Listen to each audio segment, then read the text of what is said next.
Am I the asshole for refusing to forgive a friend for stealing from me even though she's struggling? TW. Alcoholism. I, 35F, collect perfume.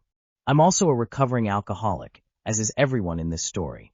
My ex-friend Bethany, 30F, also loves perfume. We met in a recovery group and bonded over trading fragrance samples. I own some scents that she loves but can't afford. Over the years she's asked if I'd mind decanting a few for her, and because scents expire and there's a limit to how much you can reasonably use at a time, in all but one case, I happily filled up travel atomizers for free. The exception is Le Labo's The Noir 29. I bought a bottle to mark my first 6 months of sobriety, and it has a powerful association with that achievement for me. When she asked for a sample, I said she could get them free from Bloomingdale's, but because of the emotional significance of my bottle, I wanted it to last as long as possible. Bethany accused me of gatekeeping and being insecure about anyone else smelling like me. I snapped back that if that were the case, I wouldn't have shared every other scent I own with her. Later, she apologized. I accepted, and things went back to normal, until I invited her and a few friends over for a movie night. When I walked into my bedroom and smelled TN29, I immediately suspected Bethany had used it, but had no proof, so I held my tongue. Next time we met up, I smelled it on her. I asked if she bought a bottle, but she said she got a sample like I suggested.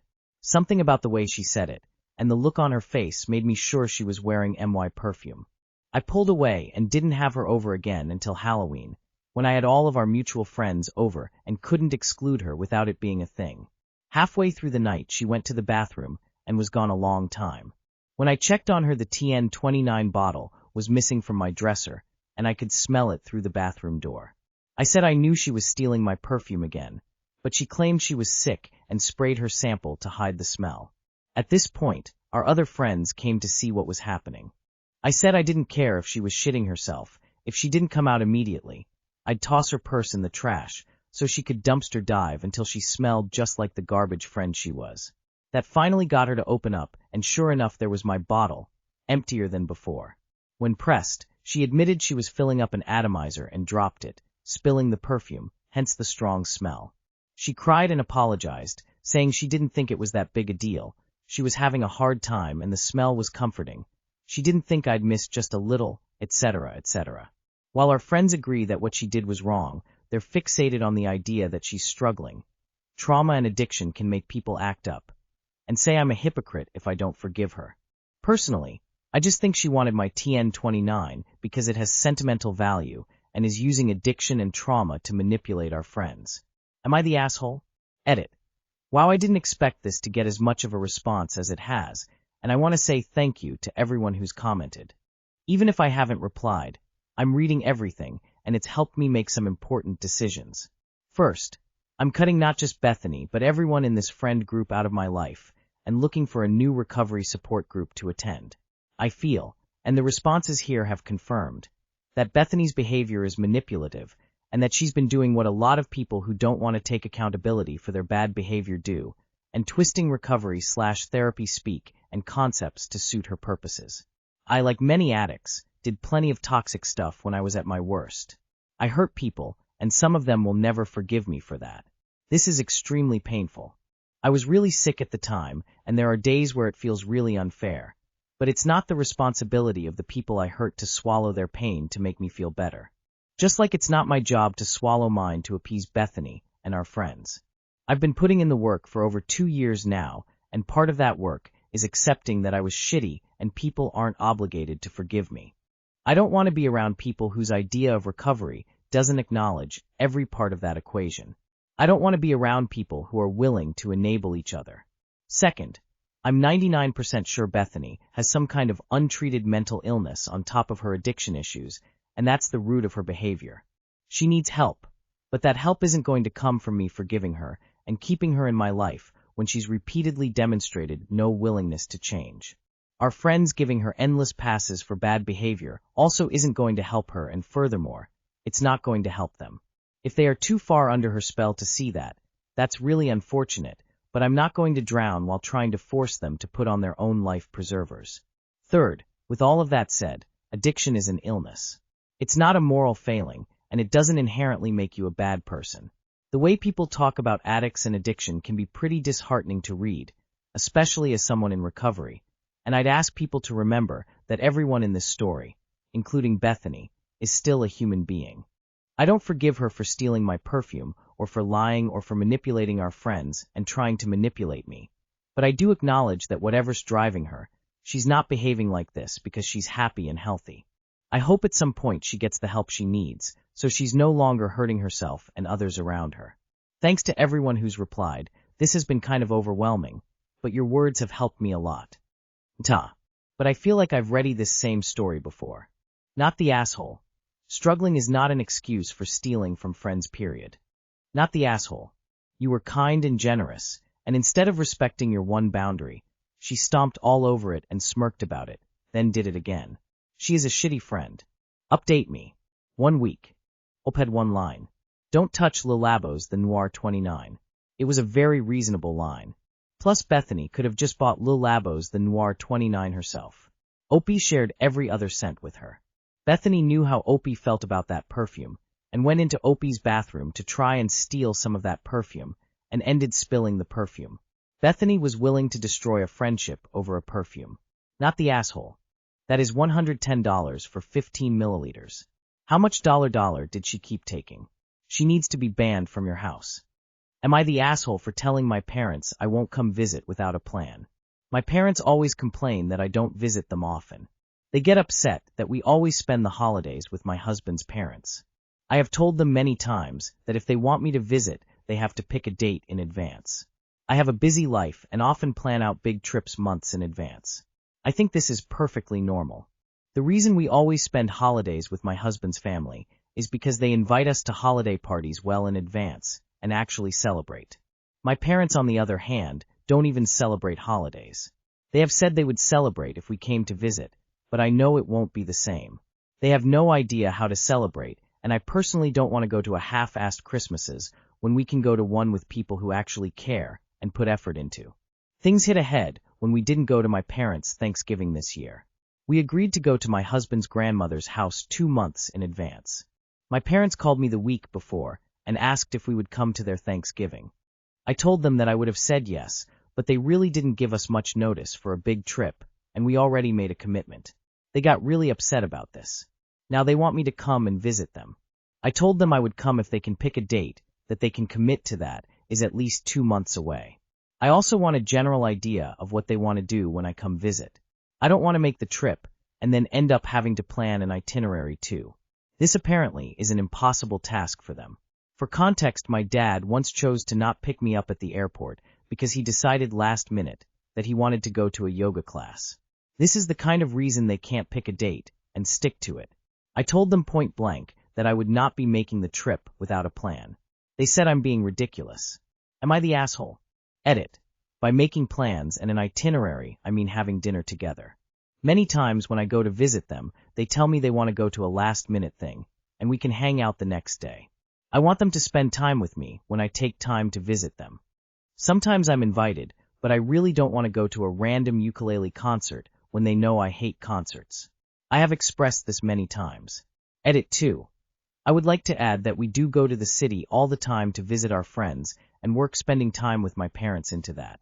They are specifically mad that we don't go to exclusively see them. Last edit. Thank you so much to everyone who commented. It's a big mix of opinions, which is great because it shows so many different perspectives. I really appreciate it. Not the asshole. A lot of people giving a different judgment are getting hung up on the word plan, like that means Opie needs a minute-by-minute itinerary. However, from Opie's comments and Opie's edit, it's clear that the plan Opie is looking for is for their parents to plan to spend time with them, and not ditch them for yoga or other ridiculous, last-minute change in plans. When you are hosting people, yes, you need to plan to spend time with them. It is exceedingly rude to invite someone to visit you and then to ditch them the day of. Info. Why do you need an itinerary for a visit? This sounds exhausting. What's wrong with spending 3 days hanging out cooking meals, chatting over coffee and PJs, and watching some TV together? A long weekend doesn't sound unreasonable. You have a soft "you are the asshole" from me, and for context, I went no contact from my parents. I was going to say everyone sucks a bit here until I read the story of your dad going to yoga instead of the airport and realized you are dealing with an extreme situation of unreliability. Not the asshole. That said, when you're an adult, it shouldn't be entirely on your parents to plan visits or itineraries. In fact, you can take some of the planning skills you've learned from your in-laws and show your parents what a fun trip to visit them looks like. Ask them if they're free on X dates in a few months, plan one day's worth of activities, and ask them to come up with some ideas of things you could do on another day, and then go home after that. Not the asshole. For me, this straw would have been your dad deciding to take a last-minute yoga class instead of picking up the daughter he apparently wants to see. After that, I would be questioning whether your parents actually cared and wanted to see you, or if they are just jealous of the time you spend with your in-laws. It makes sense that you would prioritize the people that value you. Your parents don't seem to. Not the asshole if you have to have fly to see your parents. 2 months is absolutely reasonable. Trying to get tickets in less than 6 to 8 weeks can get expensive, especially during the holidays. Then when you did go, they prioritized a yoga class over picking you up. Your parents are making a choice. They're choosing not to plan, and therefore not to see you. Not the asshole. The people saying you are the asshole, or everyone sucks here, are missing the point. Your parents are expecting you to drop everything 2 weeks out from a holiday and purposefully come see them, but whenever you do make the effort, they consistently ditch you or make up last-minute plans that aren't actually about visiting and spending time with you at all. Fuck that noise.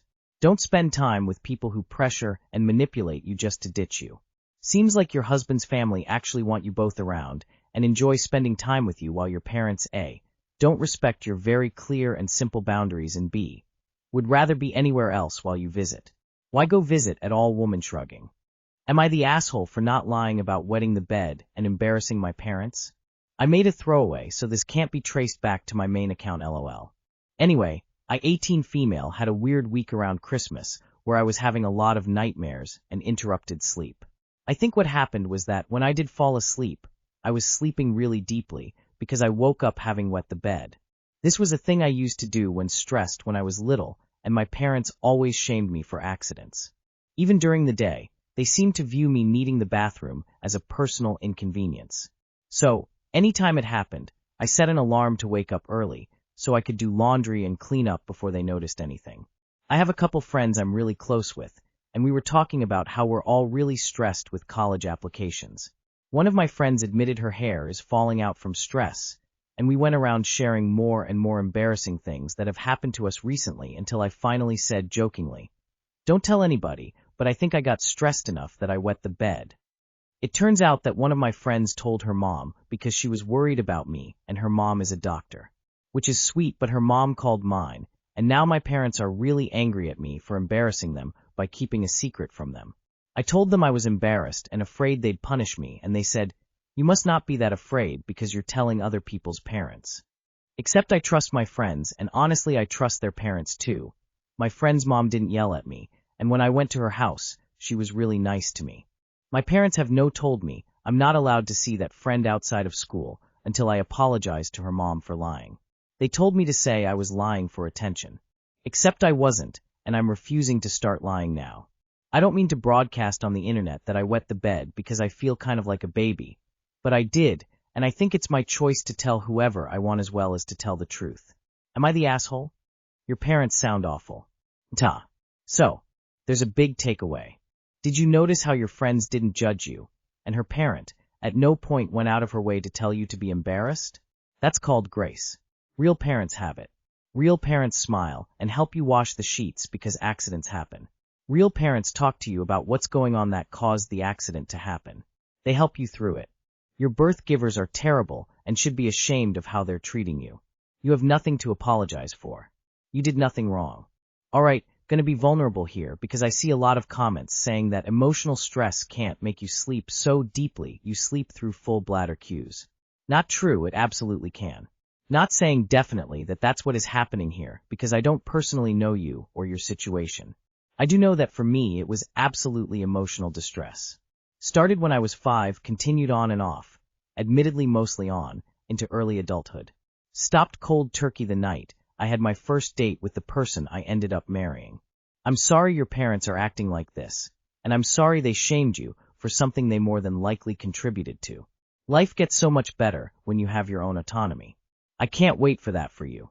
Not the asshole. but you should bring this up to your doctor. Could be caused by stress, but could also be a sign of other medical problems like diabetes. Please go get checked out. And don't bring your parents. They seem not helpful. Report your friend's mom. That is a massive HIPAA violation in the US. Inexcusable and an embarrassing professional mistake. Much worse than wetting the bed.